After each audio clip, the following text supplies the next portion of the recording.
caráter havia sinceridade. Então, mesmo havendo virtude, houve tentação. E mesmo tendo virtude, havendo a tentação, houve perdas. No versículo 1 diz: havia um homem na terra de Uz que era sincero, reto, temente a Deus e se desviava do mal.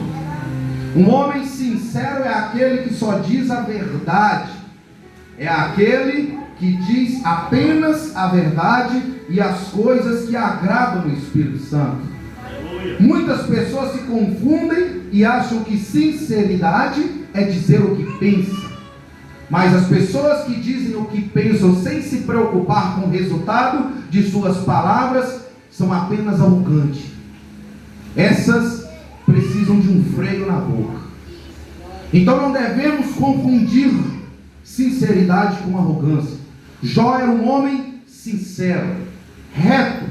Reto quer dizer que ele não se inclinava ao pecado, não se inclinava às coisas do mundo e nada que pudesse entristecer a Deus. Glória a Deus, aleluia. Temente a Deus. Temer a Deus nos dias de hoje é a coisa mais rara que existe.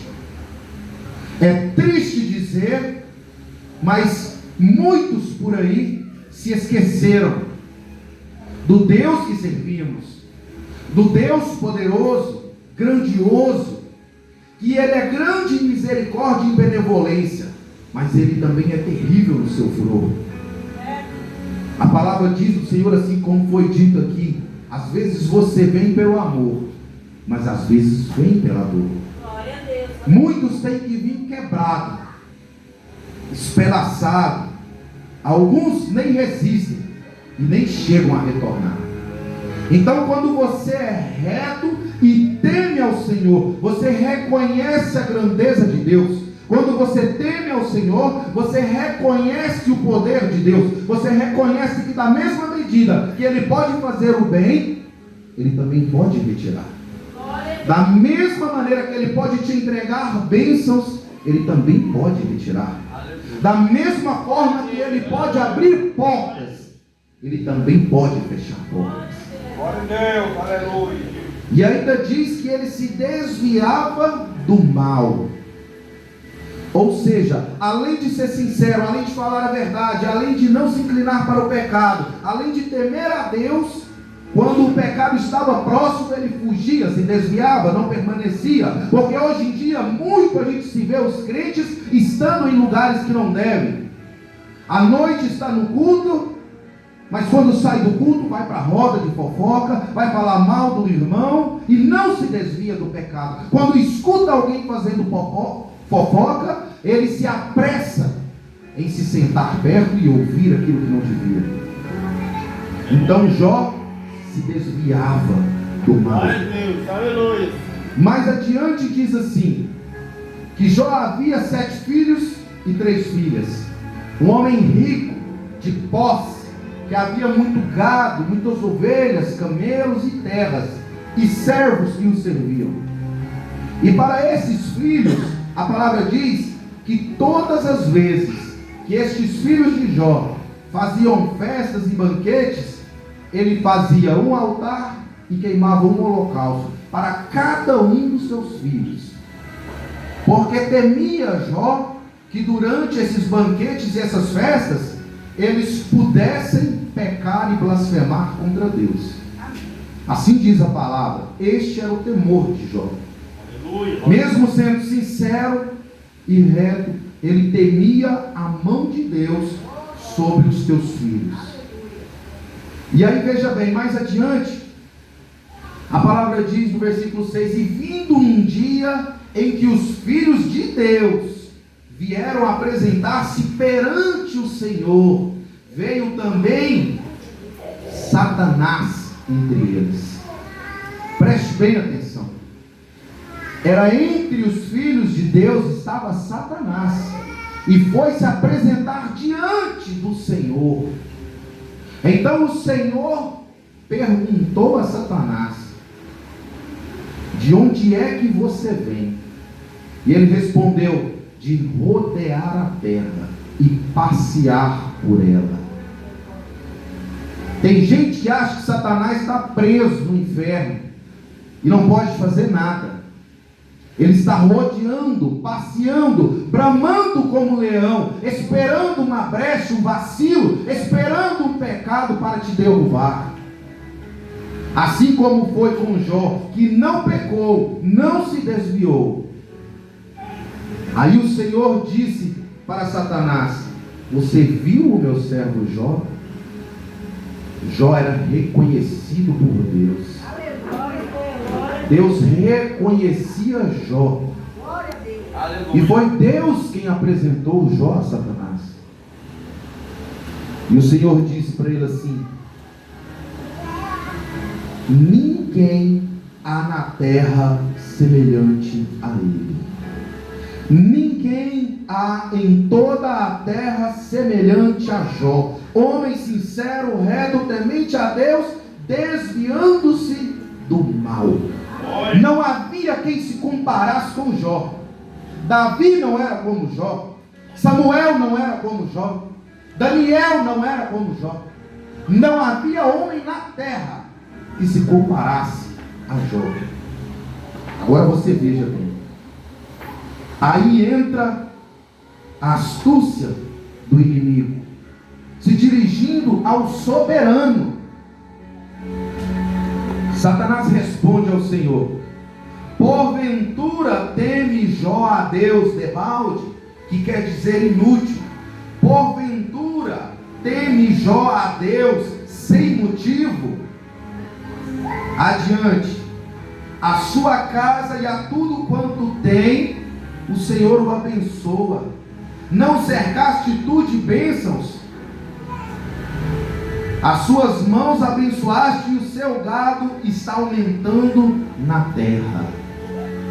Mas estende a tua mão e toca-lhe em tudo quanto tem, e verás, se não blasfema de ti na sua face. Aleluia. Irmãos, você já parou que já acabou, glória a Deus?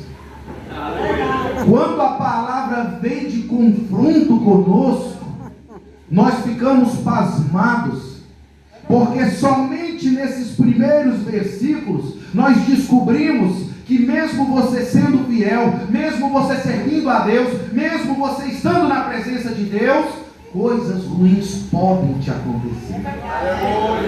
E hoje dentro da igreja funciona da seguinte forma: se acabou o gás do irmão, está em pecado. Se gripou, está em pecado. Se adoeceu, está em pecado. Qualquer coisa que acontece com o irmão, alguém acha que ele está pagando por um pecado. Glória a Deus. E a palavra vem desmentir e nos mostrar que independe da sua situação, da sua comunhão com Deus, se você pode ou não passar por situações difíceis.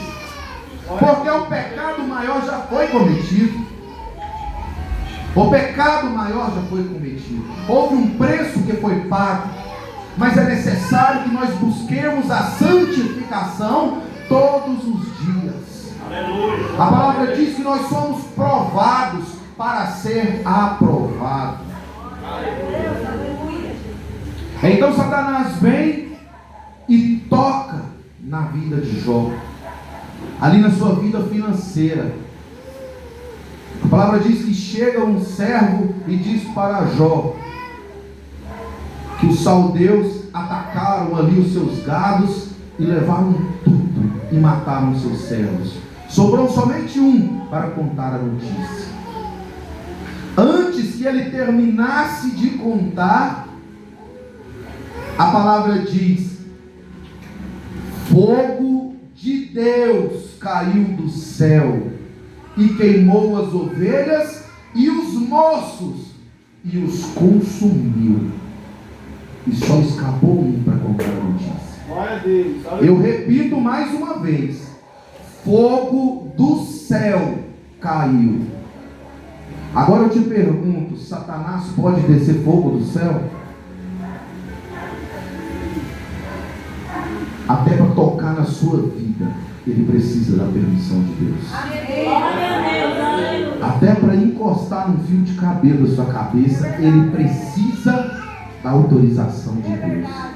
Não tem nada neste mundo que aconteça sem a permissão de Deus. Há de ser que eu e você possa não compreender, não entender, estar além da compreensão, mas é da vontade de Deus.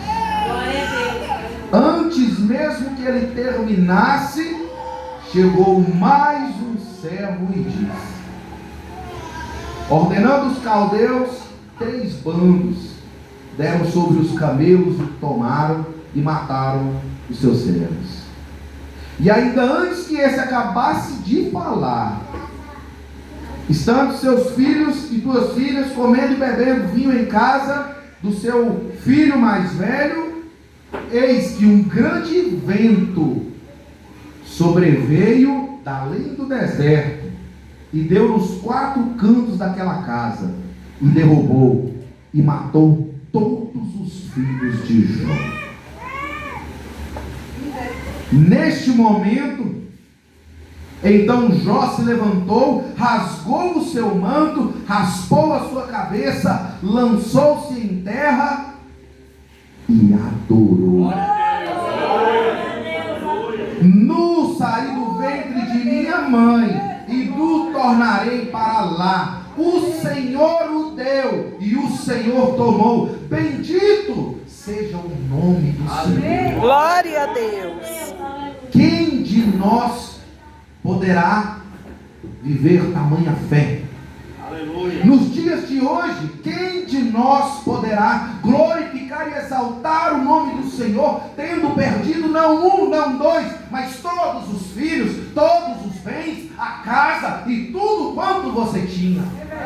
Aleluia. Porque nos dias de hoje, vários estão à busca de bênçãos, de bens materiais, de segurança financeira, estabilidade financeira, e se esquece que a segurança do crente está firmada em Deus. Aleluia. Aleluia. Não adianta o bolso cheio de dinheiro se você não tiver a presença.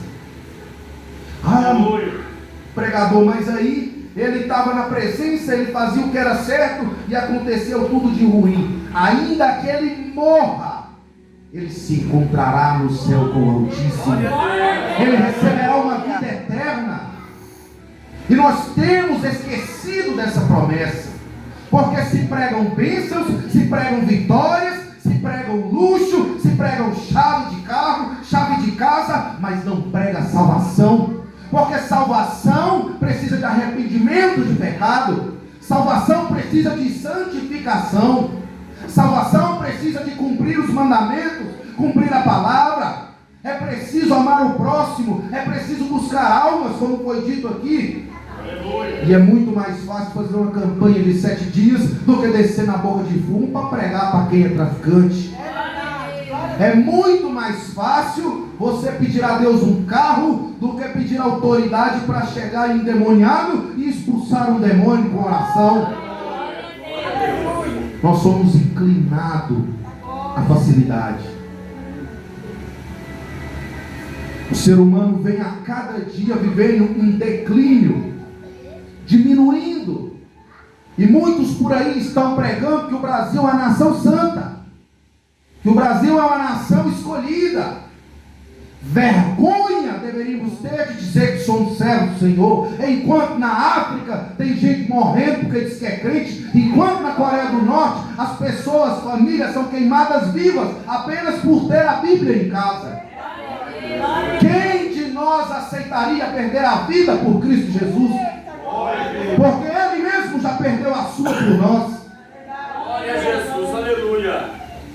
A palavra veio nos mostrar que independe da nossa situação financeira, independe até mesmo da nossa saúde, a nossa fé deve estar firmada nas promessas do Senhor, porque este mundo, diz a palavra, jaz no maligno. Este mundo perece e morre, e daqui nada levaremos, não levaremos uma moeda sequer. Aleluia. Nem mesmo alcançaremos os céus se estivermos focados apenas em bens materiais. Glória a Deus. Aleluia. Então eu posso parar de trabalhar? Não, irmãos. É preciso que você trabalhe, que você seja honesto, que você compre e pague. É preciso que você não conte mentiras. É preciso que você procure ser reto. Porque quando você é reto, mesmo na tribulação, o Senhor dá o escape, o Senhor dá o livramento, o Senhor provê do alto do céu o maná, o alimento. Ele provê o sustento. Se não é Ele prover a nós a saúde para estarmos de pé, para trabalhar, o trabalho não traz o sustento. Irmãos, sem fugir da palavra, eu quero só dar um testemunho. Para quem não sabe, eu trabalho no Hospital Santa Helena. Eu já trabalhei no Hugo, já trabalhei no Neurológico, já trabalhei em alguns hospitais. E sempre eu vejo, todos os dias, idosos, jovens, crianças, adolescentes, morrendo em uma cama de hospital, sem a oportunidade de adorar a Deus. Como disse o pastor Antônio aqui, se você veio adorar, adore. Não perca a oportunidade. Tem alguém no hospital hora dessa que não é capaz de se limpar. Tem alguém no hospital hora dessa que não é capaz de beber água. Tem alguém que trocaria todos os seus bens nesse exato momento, simplesmente para estar aqui de pé, glorificando e adorando. Aleluia, Deus!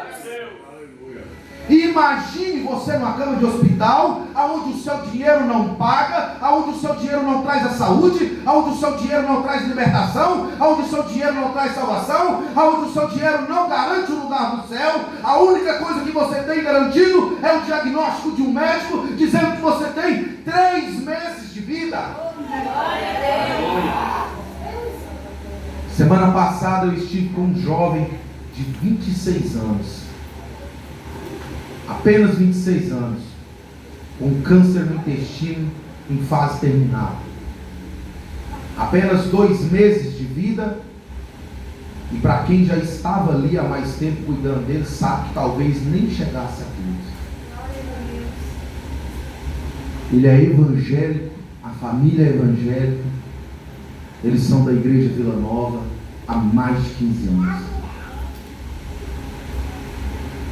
Não importa a sua situação, talvez Deus vai te provar de uma forma que seja necessário você ter fé. E a sua fé não pode estar firmada no dinheiro, porque assim como aconteceu com Jó, e se Deus tirar tudo? E se Deus tirar agora essas paredes daqui? A tarde da bênção acaba. Se Deus tirar todas as cadeias e você ter que ficar de pé 1 hora, seu glória vai acabar. Você vai deixar de comparecer, você vai deixar de buscar a palavra. Se Deus retirar o seu alimento, a sua casa, se Deus retirar a sua saúde, muitas das vezes nós estamos com a gripe, com a leve dor de cabeça, com a dor na coluna. Hoje eu não vou para o culto. Mas o Senhor não é o Senhor que cura, não é Ele o dono da vida. Glória a Deus! Aleluia! O Senhor, o joelho está doendo. Hoje eu dobro o meu joelho na presença de Deus e busco a cura. Glória a Deus, aleluia. Nós estamos cada dia mais fracos, mais covardes, se escondendo nas nossas próprias concupiscências, que é o desejo da carne. O desejo da carne é se repousar num sofá confortável, pipoca, Coca-Cola e Netflix. Se falar que tem um churrasco, dá 100, irmão. Se falar que é uma vigília de oração, vai 10. E 5 vai embora antes de acabar. Voltando para a palavra, não vou me estender muito. A partir do capítulo 2, a adversidade e a cruel aflição de Jó. Se não bastasse perder a casa, se não bastasse perder o servo, se não bastasse perder os filhos, o inimigo chega no Senhor e diz: ele ainda está firme, porque tem saúde, pele por pele, toca na sua saúde. E qualquer homem dará tudo em troca da vida, diz a palavra do Senhor. Quantos de nós não buscamos incessantemente a saúde, É verdade. a estética, a beleza? A que preço? Nos desviamos do caminho do Senhor, tomam-se remédios, buscam maneiras para retardar o tempo e o envelhecimento. Mas o tempo pertence a Deus. Nós iremos envelhecer, irmãos. Mas pense da seguinte forma: cada ano que passa não é velhice que chega, é a proximidade de um encontro com o Senhor nosso Deus. Aleluia. Então o Senhor permitiu o inimigo tocar na saúde de Jó. E então Jó foi acometido por uma terrível chaga que tomou todo o seu corpo, dos pés à ponta da cabeça. As suas feridas fediam e estavam na carne viva. Agora Jó não tinha nada. Não tinha filhos, não tinha casa, não tinha dinheiro, não tinha servos e não tinha saúde, não tinha aparência. Jó não tinha mais nada. Ele perdeu tudo que ele conhecia e que ele confiava. Aí eu fico imaginando a situação de Jó, que se encontrava deitado no chão, em meio a cinzas, ferido, sujo, machucado. Aí eu me lembro de um morador de rua, quando eu passo por ele, e fico imaginando, de onde será que ele veio? Por que ele está nessa situação? Quando o Senhor diz: vai atrás dos meus, alimenta os meus, cuida dos meus, cuida daqueles que não têm, porque vocês estarão fazendo para mim. Sabe o que aconteceu com Jó? Veio 3 amigos sabendo da notícia, para se condoer-se e consolá-lo, diz a palavra.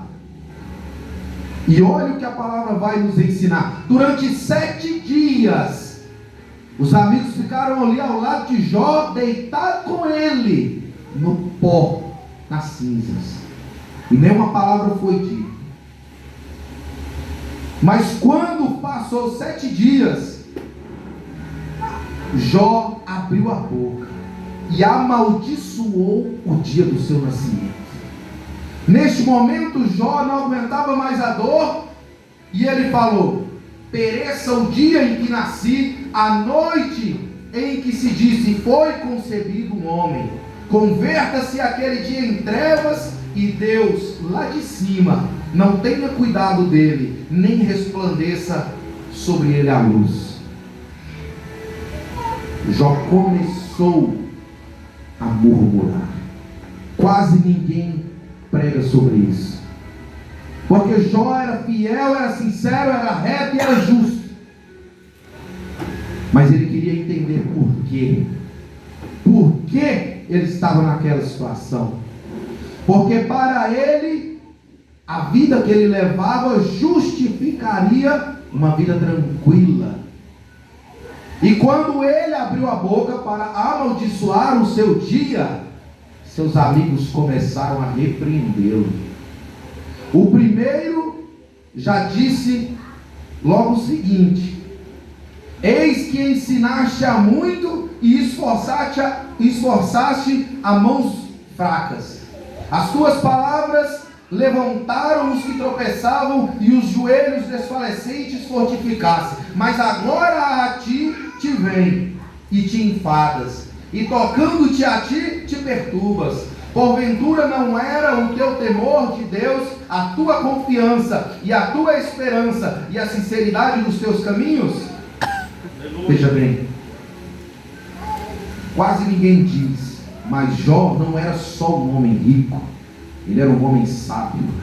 Aqui diz que ele ensinava, que ele ajudava, que ele aconselhava os fracos. E às vezes é assim. Você está ajudando os fracos, mas quando é com você, a história é diferente. E foi isso que os amigos dele disseram. Você, entre aspas, pregou que Jesus é bom para os que o servem, você pregou que Jesus cura, que Jesus salva, mas agora você está aí, jogado, machucado, ferido, com chagas, sem filho, sem dinheiro, sem casa. O que está acontecendo? Aleluia. Seus amigos queriam dizer: se você está nessa situação, então você está em pecado. Daí em diante começa, seus amigos o acusam e ele se justifica. São 26 capítulos. Seus amigos o acusam e ele tenta justificar os seus clamores, a sua murmuração, porque a todo tempo Jó se apegava a questionar a Deus o porquê aquilo acontecia com ele, por que ele estaria vivendo essas situações. Mas lá adiante, Glória a Deus. no verso 37, no verso 36, perdão, 32, capítulo 32, Eliú repreende tanto os amigos de Jó quanto a Jó. E ele diz: por acaso seria a sua vida santa justificativa para diminuir a vontade de Deus? Imagine só, quantas vezes nós temos justificado, tentado justificar os nossos erros, a nossa preguiça, a nossa comodidade, com a dor, com o cansaço, com a fome. Hoje chegou visita, eu não vou para a igreja. Hoje tem churrasco na casa do irmão, eu não vou para a igreja. Eu sempre vou. Eu estou lá todo domingo. Eu estou lá todo culto de ensino. Um dia que eu faltar não faz diferença. Faz. Porque você pode justificar a vontade de Deus. Então depois que este homem Eliú repreende os três e fala acerca da grandeza de Deus, do poder de Deus, da sabedoria de Deus, o quanto Deus pode e vai fazer o que ele achar melhor, então Deus responde a Jó.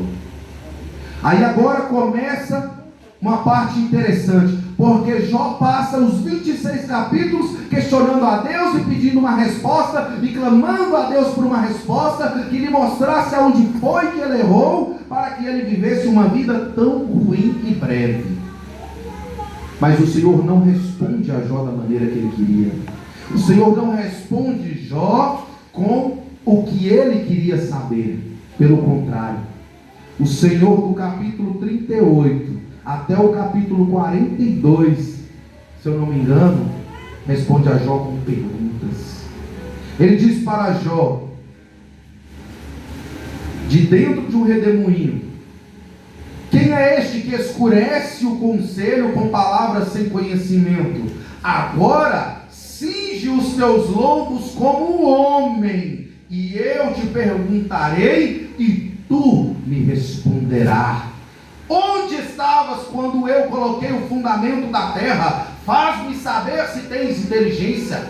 Aonde é que você estava quando ele estendeu as estrelas sobre o céu? Quando ele colocou o ferrolho no mar? Será que você conhece a largura e o comprimento da terra, ou a profundidade do mar? O Senhor estava dizendo para ele: você não reconhece mais quem eu sou? Não reconhece mais a minha grandeza? Não reconhece mais o quanto eu sou poderoso e o quanto eu estou longe de você? Porque Ele é celestial, Ele é poderoso. E muitas das coisas a gente não compreende. Então o Senhor continua fazendo as perguntas acerca da criação da terra, acerca dos animais. Ele diz a Jó: é você quem dá ordem às aves, é você quem dá ordem para a noite vir, é você que sabe o caminho da luz e a morada do sol, ou aonde fica a escuridão e as trevas. E Jó não tem respostas. Glória a Deus. Porque a única resposta vem no capítulo 42 e diz assim: Jó ao Senhor disse: bem sei eu que tudo podes, e nenhum dos teus pensamentos pode ser impedido. Glória a Deus. Bem sei eu que tudo podes e nenhum dos teus pensamentos podem ser impedidos. Se Ele faz, Ele é Deus. Se Ele não fizer, Ele continua sendo Deus. Mais adiante ele diz: escuta-me, pois eu me falarei, e eu te perguntarei, e tu ensina-me. Com o ouvir dos meus ouvidos ouvi, mas agora te veem os meus olhos. Irmãos, Aleluia. antes Jó conhecia o Senhor pelo temor. Ele conhecia, talvez como muitos de nós, pelas Escrituras, conhecia pelo ouvir pregar, conhecia pelos louvores, pelas canções, mas agora Jó vivera uma intimidade com Deus. Muitas das vezes é necessário que sejamos arrastados a situações para conhecermos intimamente a Deus. Às vezes o Senhor nos tira de uma zona de conforto e nos coloca em uma posição desconfortável. Talvez uma doença, talvez uma falta de dinheiro, talvez um parente, alguém, um amigo, um atribulado, uma pessoa que vem para tirar a sua paz, mas ele vem para te testar. E é nesse momento que devemos nos lembrar que nós servimos a Deus. Aleluia. Glória a Deus. Aleluia. Antes de finalizar, eu quero deixar aqui algo poderoso da parte de Deus. Antes que Jó recebesse de Deus, o Senhor ordena que os amigos de Jó fossem até ele novamente. Desta vez para orar e pedir perdão, para que Jó pudesse intervir pela vida deles. Veja bem, às vezes você está no pó, às vezes você está doente, cansado, fraco, quebrado, e o Senhor enviará pessoas até você, para você orar, para você fazer ali o que Deus precisa que você faça, interceder, assim como a irmã testemunhou aqui, que ela orou e a criança foi curada. Talvez você não esteja bem, mas o Senhor não escolhe os que estão bem, o Senhor não escolhe os preparados, o Senhor prepara, capacita, e Ele escolhe, levanta quem Ele quer. Então, se o Senhor te chamou, vai e faça a vontade de Deus. Sabe por quê? Está aqui. Quando os amigos de Jó chegaram até ele e pediram que ele orasse, ele os recebeu e ele orou por eles. E o Senhor aceitou a sua oração. E a partir, escute, verso 10: e o Senhor virou o cativeiro de Jó quando orava pelos seus amigos. Aleluia, Deus. Tem gente esperando a bênção do Senhor, mas não ora para o irmão porque é atribulado, não ora para o fulano porque dá trabalho, não ora pela igreja porque está descontente, porque não teve oportunidade, por isso, por aquilo. É quando você ora por alguém que o Senhor se coloca no seu lugar. É quando você está trabalhando para Ele que Ele cuida dos seus. Glória a Deus. Jó estava focado em proteger os seus, da sua casa, orando pelos seus filhos, guardando os seus filhos. E o Senhor o levou a uma situação e disse: vai orar pelos seus amigos, os que te afrontam. Vai orar pelos que te afrontam, diz o Senhor. E é neste momento que o Senhor vira o cativeiro de Jó. É nesse momento, diz a palavra, que o Senhor deu tudo quanto Jó tinha em dobro. Foi necessário uma jornada de sofrimento, de perda, para que Jó fosse aprovado. Então, se você está passando um momento difícil, eu não sei como você chegou até aqui, como você veio até aqui, porque tem pessoas que chegam no culto, abraça, sorri, diz a paz do Senhor, estou bem, mas por dentro está vivendo uma luta, por dentro está como Jó, perecendo, caído no pó, sofrendo, chorando, clamando, está precisando de um conforto. E o Senhor te diz: permaneça. Permaneça firme, continue orando, continue adorando, continue glorificando, porque eu te darei em dobro, diz o Senhor. Irmãos, coloque de pé neste momento. Quero te convidar para que a gente possa fazer uma oração. Esta oração é uma oração de gratidão.